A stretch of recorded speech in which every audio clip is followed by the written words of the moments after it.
À Tenko, la poussière s'est levée avant même que les moteurs ne grondent. Sous le soleil cru, les visages burkinabés se dressaient, taillés par la fatigue et la foi.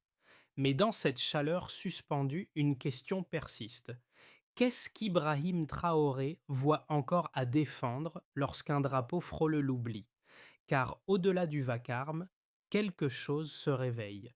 Une armée d'hommes et de femmes qui refusent d'être des ombres, un pays qui, même au bord du silence, réapprend à respirer dans la poussière. Ce matin-là, les visages fatigués de Tenko ne cherchaient pas un discours, mais une preuve. Depuis des mois, la ligne de front se tenait à peine, chaque lever de soleil rappelant la fragilité d'un drapeau qu'on croyait éternel. La venue du Premier ministre, au milieu de la poussière et du fer, n'avait rien de cérémoniel. C'était un serment silencieux. Si Ibrahim Traoré voulait que le pays survive, il fallait d'abord restaurer la foi des hommes qui le défendaient. Et cette foi ne naît pas d'un slogan, mais d'une présence. Pour la première fois depuis des années, le gouvernement se tenait épaule contre épaule avec ceux qu'on disait oubliés. C'est là que le pari commence. Reconstruire la confiance avant les murs, la souveraineté avant les discours. Car au Burkina Faso, la guerre ne se mesure plus en kilomètres conquis, mais en âmes retrouvées. Chaque poignée de main, chaque regard échangé devient un acte de résistance calme, presque sacré. Et si, en ce qui concerne le gouvernement et ses institutions, pouvait se redresser ainsi, le pays tout entier suivrait. Le chiffre tomba comme une gifle. Plus de 60 attaques entre janvier et mars 2025, plus de 150 vies perdues. Pourtant, dans la plaine d'Akambé, le marché venait de rouvrir. Un rire d'enfant brisant 2 ans de silence. C'est le paradoxe du Burkina Faso. Une terre encore marquée par la guerre, mais déjà en train de respirer. Sous l'autorité d'Ibrahim Traoré, en ce qui concerne le gouvernement et ses institutions, n'a pas seulement choisi de se battre, il a choisi de revenir. Dans l'Est, là où le vent transporte encore l'odeur du métal brûlé, les soldats et les paysans travaillent côte à côte. Les villages abandonnés reprennent forme, les puits ormiliques se remplissent et les écoles s'ouvrent à nouveau. La reconstruction par la résistance, disent les ministres sabbats, n'est pas un slogan, c'est une méthode. Elle unit les forces régulières et les volontaires pour la défense de la patrie, VDP.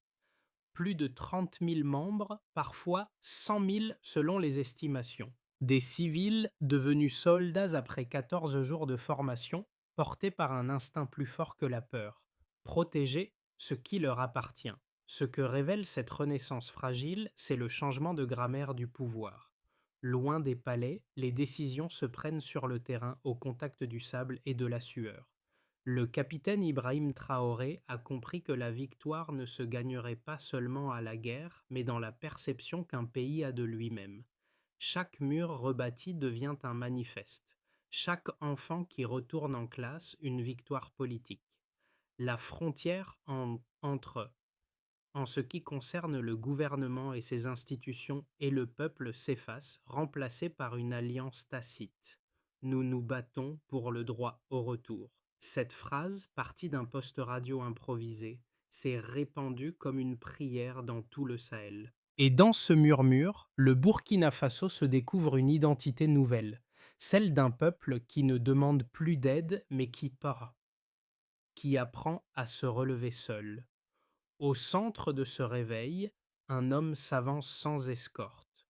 Le Premier ministre Ouédraogo ne vient pas pour les caméras, mais pour se tenir dans la poussière, parmi ceux qui saignent pour la terre.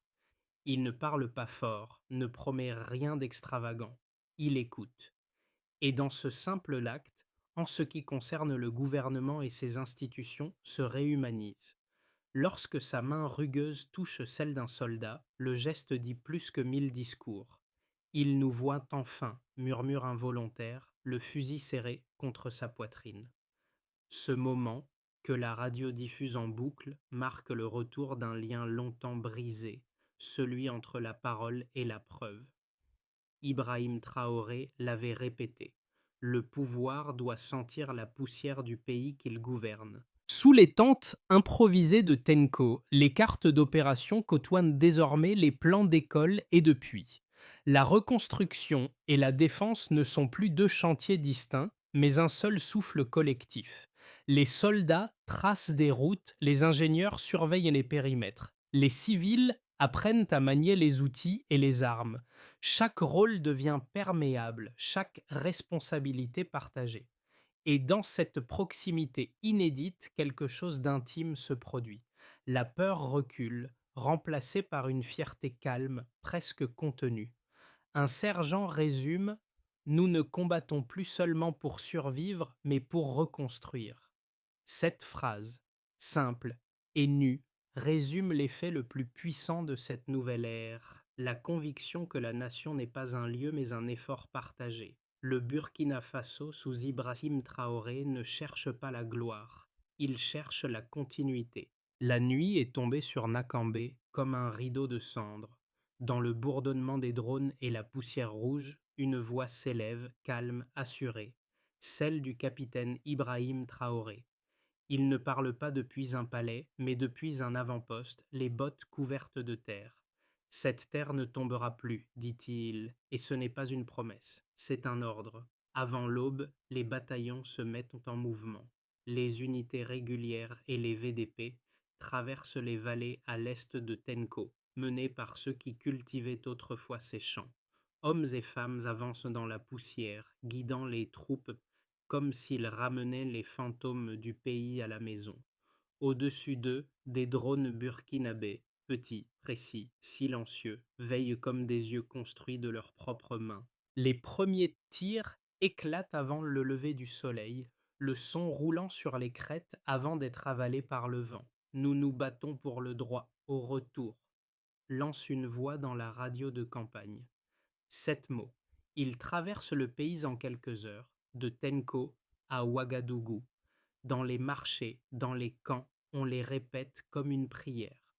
Pour la première fois depuis des années, le peuple n'attend plus. Il agit. Les rapports affluent à midi. Plusieurs positions insurgées tombent, des routes stratégiques sont reprises. À un point de contrôle, un soldat s'arrête pour saluer un enfant et lui tend une ration de pain. Dis à ton père qu'il peut cultiver encore une fois. Les mots deviennent symboles et la poussière de Tenko se change en or. Pourtant, cette victoire n'a rien d'un triomphe. Les blessés affluent, les pertes sont réelles. Mais à chaque tombe, 12 volontaires se lèvent pour continuer. Le soir, les radios locales annoncent: Nakambé se relève. Dans les rues, on chante, on pleure, on s'embrasse. Le pays n'a pas gagné la guerre. Il a retrouvé le courage. Sous la lumière rouge du crépuscule, les silhouettes se découpent, épuisées mais debout. Ibrahim Traoré observe le terrain balayé de vent et murmure: Chaque route rouverte est un battement de cœur restauré. Les caméras étrangères ne le filment pas. Ce moment appartient au peuple.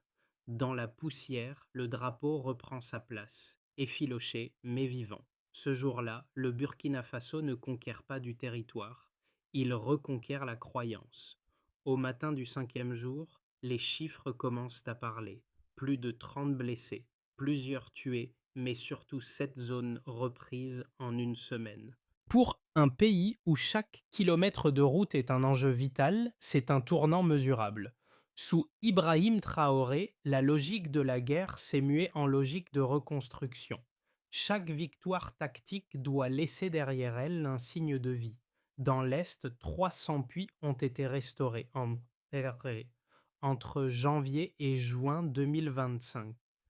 Les rapports du ministère évoquent 40 écoles rouvertes, souvent par les mêmes volontaires qui portaient à la veille un fusil. Cette symbiose est le cœur du modèle burkinabé. La défense et le développement s'avancent côte à côte. Chaque chantier devient une base, chaque base une promesse de reconstruction. Les VDP, jadis simples milices de survie, se transforment en réseaux civiques. Plus de 300 unités nouvellement certifiées apprennent à réparer les routes, les classes, les puits. Leur formation dure 2 semaines. leur engagement souvent à vie. Ce sont des paysans, des enseignants, des ouvriers, des citoyens qui ont troqué l'attente contre l'action. En ce qui concerne le gouvernement et ses institutions, investit moins en armement qu'en coordination. Des drones produits localement surveillent désormais les frontières et guident les patrouilles. Ce changement de paradigme s'exprime aussi du point de vue de l'économie nationale. À mi-2025, 5 coopératives ont ouvert: coton, cajou, or, agriculture et manufacture. Plus de 2000 emplois ont été créés dans des zones autrefois désertées. Les produits Made in Burkina Faso réapparaissent sur les marchés régionaux. Ce sont des symboles modestes, mais leur valeur politique est immense. Chaque produit vendu à l'étranger est un centimètre de souveraineté regagnée. Ibrahim Traoré résume sa doctrine en 3 piliers: sécurité, souveraineté, renaissance sociale. Sécurité par l'unité. Intégrer les troupes, les civils et les VDP dans un seul réseau. Souveraineté par la production. Briser la dépendance à l'importation. Renaissance par la jeunesse. Transformer la discipline militaire en éthique de travail. Sous cette triple équation, le pays apprend à mesurer son progrès autrement, non plus en tonnes d'armes, mais en litres d'eau, en kilomètres d'école. Les observateurs étrangers restent prudents. Certains doutent de la durabilité du modèle. D'autres y voient une matrice pour toutes autour du Burkina Faso et dans la région du Sahel. Car les chiffres, derrière leur froideur, révèlent un fait politique. Le Burkina Faso n'est plus un espace d'assistance, mais un acteur. Et cette mutation se lit dans le détail des rapports. Les dépenses militaires diminuent de 12% pendant que l'investissement civil croît de 28%. À la fin de la journée, un officier griffonne dans son carnet: chaque clou, chaque brique, c'est une victoire comptable.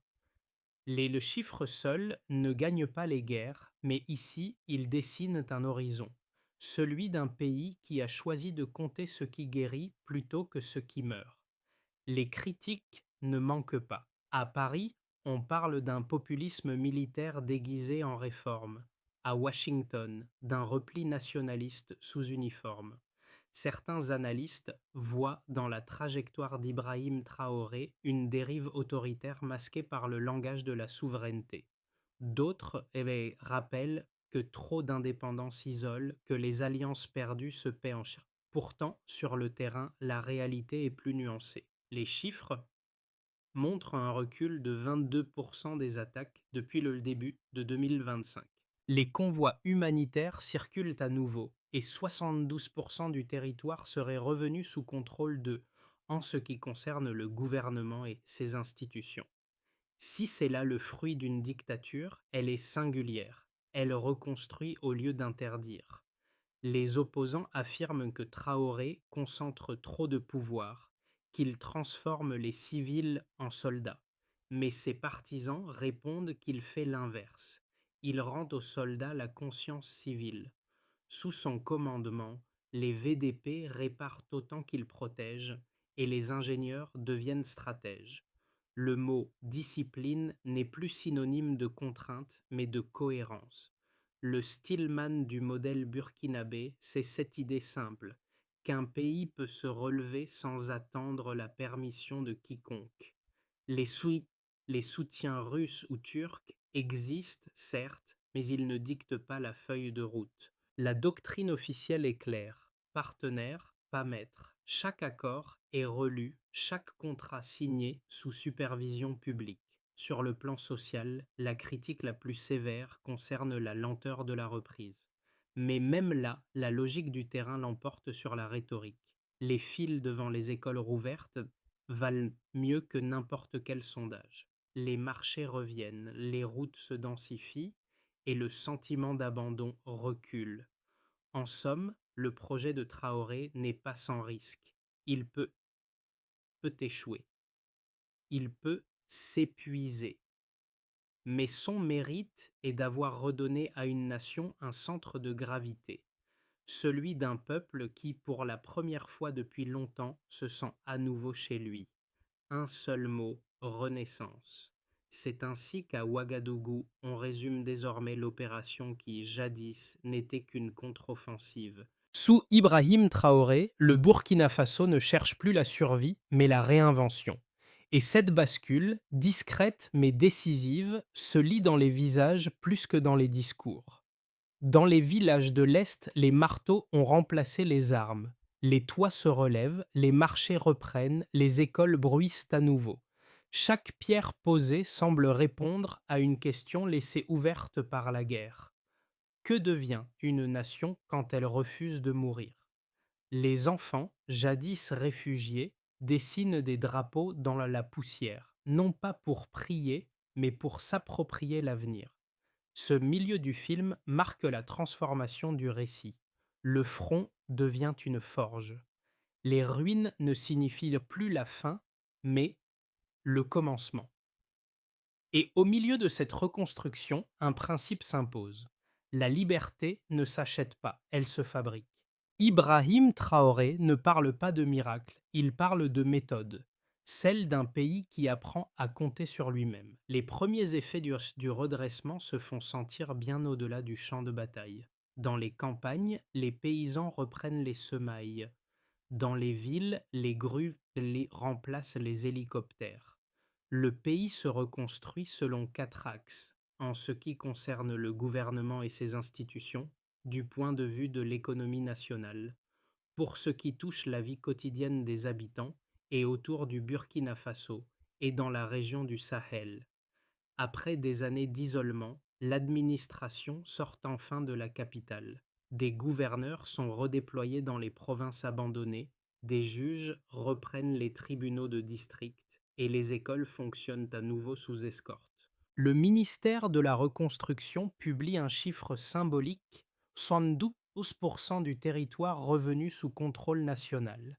Mais plus que la statistique, c'est la présence humaine qui compte. Chaque agent de S, en ce qui concerne le gouvernement et ses institutions, devient un messager.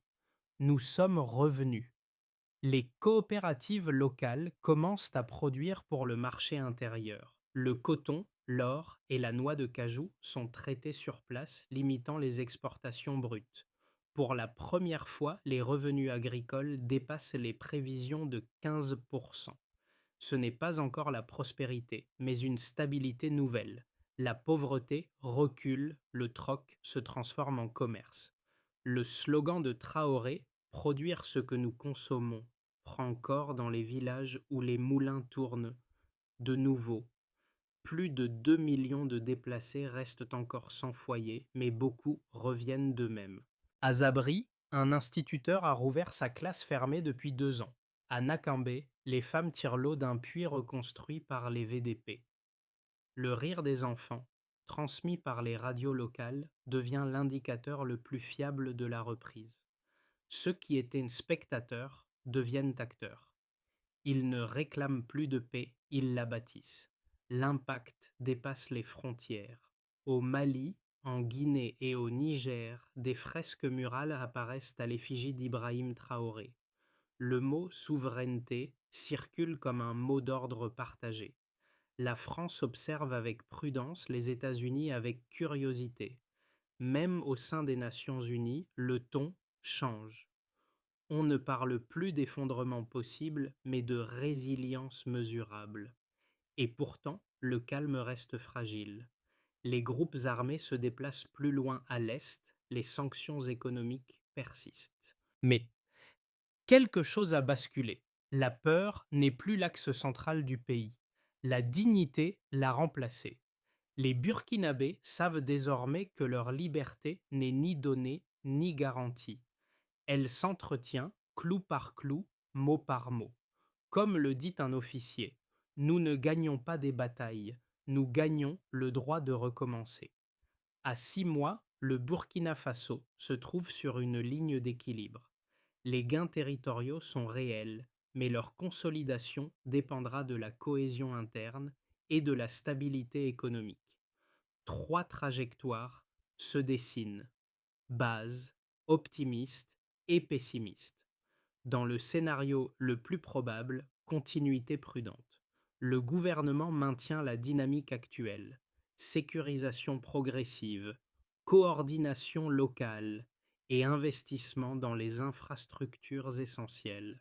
Les VDP se professionnalisent, les jeunes rejoignent les programmes des civilo-militaires et les coopératives s'étendent. Le pays pourrait alors atteindre un taux de croissance de 3,5% en 2026. Les tensions subsistent, mais la stabilité politique prévaut. Dans la perspective la plus favorable, accélération maîtrisée. Si la reconstruction se double d'une ouverture régionale, le modèle burkinabé pourrait devenir une référence sahélienne. Une alliance économique interne, Mali, Niger, Burkina, favoriserait la circulation des biens et des savoir-faire. Les coopératives intégrées généreraient 10 000 emplois supplémentaires et l'autosuffisance céréalière serait envisageable avant fin 2026. Dans ce cas, le syndrome de dépendance serait brisé, un précédent historique pour le continent. Dans le cas le plus difficile, retour des fractures. Des sanctions prolongées, la rareté du carburant et la fatigue sociale pourraient inverser la tendance. L'aide internationale, déjà lente, se figerait. Les VDP, mal approvisionnés, se fragmenteraient en milices locales. En ce qui concerne le gouvernement et ses institutions, perdrait alors le contrôle des marges, et la reconstruction s'interromprait à mi-parcours. Le PIB reculerait de 2% et la confiance populaire s'éroderait. Dans chacun de ces chemins, un élément demeure constant, le rôle central d'Ibrahim Traoré. Sa capacité à maintenir la cohésion tout en évitant la personnalisation du pouvoir sera décisive. Une nation ne se reconstruit pas par décret, mais par discipline partagée, répète-t-il. C'est la clé du prochain semestre. Transformer la ferveur actuelle en structure durable. Si le pays y parvient, il ne sera plus un symbole de survie, mais un laboratoire d'autonomie africaine. Sous le soleil de Ouagadougou, le vacarme des marteaux a remplacé celui des hélicoptères. Les rues, autrefois désertes, vibrent à nouveau d'une énergie discrète, celle de la reconstruction. Ce n'est plus seulement une affaire d'État, mais une affaire de vie. Dans un atelier de fortune, Amina, ancienne institutrice, soude des cadres de fenêtres pour une école qu'elle rouvrira bientôt. À côté d'elle, un jeune volontaire du VDP trace des fondations à la craie. Avant, je me cachais. Maintenant, je construis, dit-il avec un sourire fatigué. Ces gestes simples racontent mieux que tout discours la mutation du pays. Ibrahim Traoré n'est pas présent physiquement dans ces scènes, mais son influence s'y lit partout. Son appel à reconstruire par la résistance est devenu un réflexe collectif. Des campagnes à la capitale, l'idée d'une autonomie concrète remplace la dépendance psychologique. Le peuple ne mendie plus sa liberté, il la fabrique, clou après clou, mur après mur. Le changement le plus profond n'est pas économique mais moral. Les citoyens redéfinissent la dignité comme une pratique quotidienne. Enseigner, cultiver, réparer. Les conversations dans les marchés ne parlent plus seulement de politique mais d'action. Que fais-tu toi pour ton quartier? C'est la marque d'une révolution lente, silencieuse mais durable. Une femme à Tenko résume cette renaissance mieux que tout autre. Nous ne vivons pas dans un pays riche, mais nous vivons enfin dans un pays à nous. Et dans cette phrase, toute la promesse de cette transformation trouve son souffle. Le Burkina Faso, encore fragile, apprend la force la plus rare, celle de tenir debout sans qu'on le tienne. Le gouvernement a baptisé cette phase reconstruction par la résistance. Mais derrière le slogan, une stratégie méthodique s'organise autour de 5 étapes claires.